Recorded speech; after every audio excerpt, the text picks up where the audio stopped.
s'informer et interviewer. Avec un invité aujourd'hui qu'on connaît très bien aussi, il s'appelle Rayed Chaibi. Bonjour Rayed Chaibi. Bonsoir Adil Farkan. Bonsoir président de l'association de la coopération franco-tunisienne. Comment ça va? Très bien. Très bien. Vous êtes là avec une casquette, celle du président de la coopération franco-tunisienne, non pas débatteur, mais en tout cas en tant qu'invité. Nous allons parler, vous savez, de ce fameux sommet qui s'est tenu récemment. Ce sommet africain, sommet donc France-Afrique, Afrique-France, dans l'autre sens plutôt. Rappelons un petit peu la jeunesse de ce sommet. Vous y étiez, on en a beaucoup entendu parler. Qu'en est-il aujourd'hui de ce fameux sommet Afrique-France, Monsieur le Président? Eh bien, ça part de la volonté en fait du président de la République de refonder les liens entre l'Afrique et la France, avec au cœur de cette refondation la société civile et notamment les diasporas. Et donc, le président de la République a souhaité organiser un sommet, pour une fois un sommet Afrique-France, mais qui ne soit pas composé de chefs d'État, mais qui soit composé d'acteurs de la société civile. Parce qu'on s'est posé beaucoup la question. Un sommet Afrique-France sans chef d'État, c'est complètement inepte. C'est une première, je crois, c'est la première fois, il y a eu, je crois, 27 sommets Afrique-France, c'est le premier sommet où il n'y a pas des chefs d'État, mais des acteurs de la société civile. Et donc, pour pouvoir organiser ce sommet, le président de la République a chargé l'historien Achille Mbembe, dont je salue d'ailleurs, franco-camerounais, tout à fait, de lui remettre un rapport. Le professeur Achille Mbembe, de lui remettre un rapport avec des recommandations. Donc le professeur Mbembe, dont je salue le travail parce qu'il a été extrêmement, je dirais, très riche et consistant, aux côtés d'ailleurs du Conseil présidentiel pour l'Afrique et aux côtés de l'ambassadeur Sylvain Ité, qui est l'envoyé spécial pour la diplomatie publique en Afrique. Oui. Il y a eu toute une série de consultations qui ont été menées, notamment auprès des diasporas, ce qui a été le cas d'ailleurs du professeur Mbembe, qui a comment dirais-je, organisé différentes consultations, y compris sur le continent africain, dans 12 pays, dont la Tunisie notamment, et auprès des diasporas, et des consultations qui ont porté sur différents sujets, aussi divers et variés que la santé, le climat, l'insécurité alimentaire, la question mémorielle des mémoires, l'entrepreneuriat des jeunes, l'égalité femmes-hommes, entre autres. Et donc, il a remis un rapport le 5 octobre dernier au président de la République avec notamment 13 recommandations, parmi lesquelles, notamment, la Maison des mondes africains et des diasporas. Justement, on va en parler puisque vous avez été convié récemment, justement, à l'Élysée. Tout à fait. Une réunion à huis clos, me semble-t-il.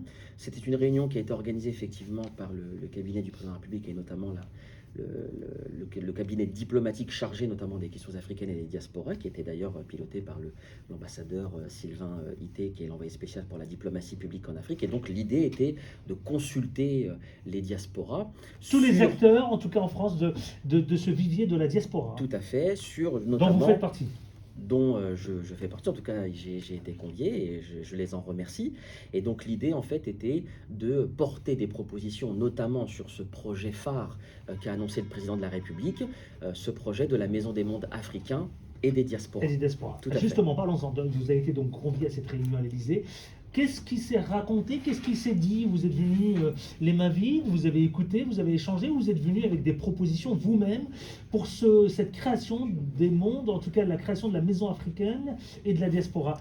Qu'avez-vous vous-même vécu? Comment vous l'avez vécu cette réunion? Tout d'abord, c'était intéressant parce que c'est vrai que cette initiative-là du président de la République est pour moi clairement le symbole de cette refondation des liens entre l'Afrique et la France et surtout le symbole de cette diversité culturelle africaine. Première chose. La deuxième chose, c'est qu'il était intéressant de découvrir, je dirais, les contours de cette nouvelle structure, de cette nouvelle institution qui aura pour objectif de mettre, je le disais, la diversité culturelle africaine en avant, mais également le dialogue, de mettre également en avant la recherche et l'innovation, notamment avec une proposition issue du rapport d'Achille Mbembe sur la mobilité vers l'Afrique, et puis la question du mémoriel notamment, et du dialogue ô combien important. Et donc, j'ai souhaité faire part également de propositions en ce sens, considérant que cette maison des mondes africains et des diasporas doit être également le lieu de ce que j'appelle l'action multilatérale. L'action, justement, parlons-en, Monsieur le Président, vous êtes président de la coopération franco-tunisienne. Qu'avez-vous proposé, justement, pour aller dans le concret? Est-ce qu'il y a, évidemment, une proposition qui a été retenue durant cette réunion? Alors, nous avons formulé au moins cette proposition-là, en tout cas c'est la proposition que j'ai formulée, de mettre en valeur ce que j'appelle l'action multilatérale, c'est-à-dire cette nécessité de coordonner les efforts des acteurs de la société civile aux côtés des acteurs institutionnels, en particulier des collectivités territoriales. Et d'ailleurs, c'est une proposition qu'avait faite Achille Mbembe. Achille Mbembe, dans le rapport qui a été remis au président de la République, Le parle, professeur, donc, Achille tout à Mbembe, fait, ouais. parle notamment du portail des diasporas, c'est-à-dire un dispositif qui permet d'accompagner, d'être un dispositif d'accompagnement et de soutien à des projets. Et je souhaite que cette proposition du professeur Mbembe soit reprise. Pourquoi? Parce que la plupart, pour ne pas dire la quasi-intégralité des acteurs engagés vers l'Afrique sont des acteurs associatifs, entre autres, pas que, mais qui portent des projets vers le continent. Et donc il est important, selon moi, de pouvoir avoir un portail dans cette future structure qui, je dirais, informe les acteurs associatifs notamment des mécanismes dont ils ont le droit pour financer leurs projets. Je prenais cet exemple-là, je disais, mais qui autour de la table, par exemple, connaît la loi Santini-Houdin? Personne ne connaît ou alors elle est très peu connue, sauf dans les milieux concernés. Oui. La loi Santini-Houdin est un dispositif qui a été voté au Parlement en 2005 et qui permet par exemple à des collectivités de pouvoir faire financer des projets, notamment sur l'eau ou l'assainissement et maintenant sur l'énergie avec l'amendement Pinta, de pouvoir consacrer 1% de budget de fonctionnement sur des projets sur l'eau, l'assainissement ou les énergies. Il est aussi important, et c'est la proposition que nous avons formulée, de mettre davantage en synergie les collectivités avec les associations. J'avais justement... Mais à quoi? Alors, il y a quelque chose qui nous échappe un peu, c'est-à-dire, je comprends bien évidemment la teneur de la réunion que vous avez eue, j'entends aussi évidemment vos propositions, mais la création de c'est une volonté d'Emmanuel Macron, la création justement de cette maison africaine. C'est une proposition du professeur Mbembe qui a été reprise par le président de la République. Est-ce que la création va changer le paysage justement de ce rapport France-Afrique, Afrique-France, Afrique-France justement? D'abord, seul le temps nous le dira, mais moi je considère que c'est un pas important vers ce que j'appelle moi la synergie des forces de la société civile africaine. Parce que, et c'est aussi une des remarques que j'avais formulées, c'est que ça nous permettra peut-être de parler déjà entre nous, acteurs des diasporas, parce qu'on ne se parle pas assez. On est investi pour nos pays respectifs, moi j'en suis fier, je suis investi entre mon pays de naissance, la France, et mon pays d'origine, la Tunisie, mais je serais extrêmement fier si demain, grâce à ce dispositif, on puisse permettre, en tout cas on puisse...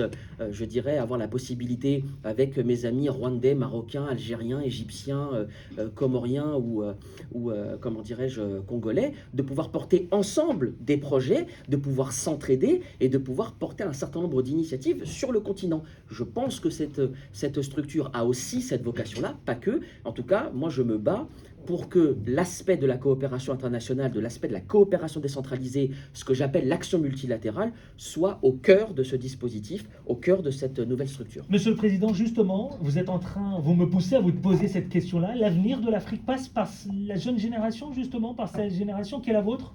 Entre autres. Entre autres. Entre autres, mais pour moi, je dirais que il y a une synergie. Ça passe par une synergie, c'est-à-dire par... Donc l'avenir appartient désormais auprès de vous-même, de cette nouvelle génération. Ce serait peut-être trop prétentieux et peut-être assez réducteur parce que finalement, peut-être qu'on arrivera à faire avancer les choses en ayant ce savant mélange entre la nouvelle génération... Alors qu'est-ce que vous voulez écrire comme histoire avec la diaspora justement franco-africaine en France? Moi j'ai envie qu'on arrive à faire ce que peut-être on n'a pas réussi à faire auparavant, c'est-à-dire, et je le disais tout à l'heure, le dialogue déjà entre nous déjà. Et si on arrive, nous, acteurs des diasporas, à se mettre d'accord, à dialoguer, première chose, à dialoguer, se connaître, ne serait-ce que se connaître, et par la suite, porter des initiatives. Moi, je suis franco-tunisien. Si demain, j'arrive à faire une proposition, grâce à cette initiative de la Maison des mondes africains des diasporas, qui certainement va changer de nom, mais si j'arrive demain à, comment dirais-je, pousser une proposition ou une initiative qui puisse avoir son impact à Abidjan ou à Bamako, j'en serais extrêmement fier. Parce que l'idée comment dirais-je, de notre proposition, c'est de mettre en avant, et je le répète, en synergie, ces acteurs-là des diasporas. C'est de les consolider, parce que entre nous, ça se passe très très bien. Il peut y avoir des tensions diplomatiques, entre les pays, mais entre nous, entre les peuples, ça se passe très bien, et on doit être justement, on doit sortir de ces carcans politiques et diplomatiques et construire ensemble sur le terrain. Raed Chaibi, Monsieur le Président, justement, je m'adresse à vous de façon très directe. Est-ce qu'aujourd'hui, que représente aujourd'hui cette diaspora franco-africaine? Une richesse. Une richesse? Une richesse. Est-ce qu'elle est aujourd'hui cette force de frappe? Bien sûr. Oui. Économique? Économique, économique, culturelle, commerciale, bénévole, solidaire. On peut mettre tous les superlatifs sur la table, bien évidemment. C'est à la fois une force de frappe, c'est une très grande richesse. Ce sommet l'a démontré, puisque c'était vraiment un sommet qui avait rassemblé aussi bien des acteurs économiques que des acteurs associatifs, que des acteurs engagés dans le domaine de la santé, dans le domaine de la culture, dans le domaine de l'éducation. Et je pense qu'il est nécessaire qu'on se mette autour de la table et qu'on arrive à construire ensemble. Justement, Elisabeth Moreno a été chargée par le président de la République, Emmanuel Macron, c'est la ministre justement de l'égalité des chances. Elle a été chargée par le président de faire un peu le suivi de ce sommet Afrique-France, qui a débuté donc, qui a vu le jour sur la ville de Montpellier, et sur la question de la diaspora, évidemment franco-africaine. Quel rôle vous voulez jouer justement dans de ce nouveau dispositif? Comment voulez-vous vous inscrire? Tout d'abord, je salue le choix qui a été fait par le président de la République de demander à Elisabeth Moreno, qui a, je dirais, la détermination, la motivation et puis surtout l'énergie pour porter ce sujet ô combien important. Première chose. Deuxième chose, quel sera mon rôle? Mais écoutez, ça sera le rôle que peut-être on acceptera comment dirais-je, de me confier. En tout cas, moi je serai extrêmement fier avec les autres acteurs des diasporas. Qu'est-ce que vous avez envie de jouer comme rôle? Je la pose différemment. C'est pas forcément un rôle, c'est plutôt qu'est-ce que j'aurais envie de porter. Et moi, ce que j'ai envie de porter, ce sont, et d'ailleurs je n'ai pas inventé l'eau tiède, puisque ce sont des propositions qui émanent d'ailleurs du rapport de Achille Mbembe, et que je souhaite voir mettre à l'œuvre. C'est plutôt la proposition d'avoir, comme je le disais, un dispositif qui permette d'accompagner les structures associatives, notamment sur des projets en Afrique, de pouvoir avoir un mécanisme, un dispositif qui permette à ces acteurs associatifs je dirais, de savoir qui peut financer quoi, dans quel secteur, et surtout quelle structure peut les accompagner, de pouvoir avoir cette transparence sur les moyens dont ils peuvent bénéficier. Un exemple très concret, on a aujourd'hui un dispositif qui dépend du ministère des Affaires étrangères, qui est l'action extérieure des collectivités territoriales. C'est entre 700 millions et 1 milliard d'euros qui est consacré à l'action extérieure des collectivités territoriales. 2020, d'après les chiffres qui sont sortis sur le site du Quai d'Orsay, c'est, je crois, 122 millions d'euros qui ont été utilisés, en tout cas déclarés par les collectivités territoriales. Bien sûr, il y a eu la crise sanitaire, mais ça indique que ces fonds doivent être davantage peut-être mieux utilisés, ou doivent être utilisés ou peut-être mieux connus. Et ce que je propose notamment, c'est de faire en sorte que, notamment sur ce volet, sur ce pôle de l'action multilatérale, je souhaite davantage qu'on incite. C'est très difficile à faire, mais c'est pas forcément impossible. De faire en sorte de mettre également autour de la table ces collectivités pour qu'elles travaillent également entre elles et avec nous, acteurs de la société civile. On l'aura compris, durant la création donc, de cette maison des Africains et de la diaspora, évidemment, vous voulez jouer, vous voulez compter, en tout cas plus que jamais dans l'échiquier, et vous voulez, je l'entends aussi, en tout cas ici même, être un acteur franco-africain. C'est surtout porter des propositions qui, je pense, peuvent avoir leur utilité. Quel message vous avez envie de lancer? Eh bien, qu'on puisse se rassembler, qu'on puisse agir ensemble. Merci Raed Chaibi, le président donc de la coopération franco-tunisienne. Merci Monsieur le Président d'avoir été avec nous. Merci à vous. On suivra ça avec beaucoup d'attention, puisque c'est des choses qui vont faire parler évidemment dans les prochains mois. 19h15.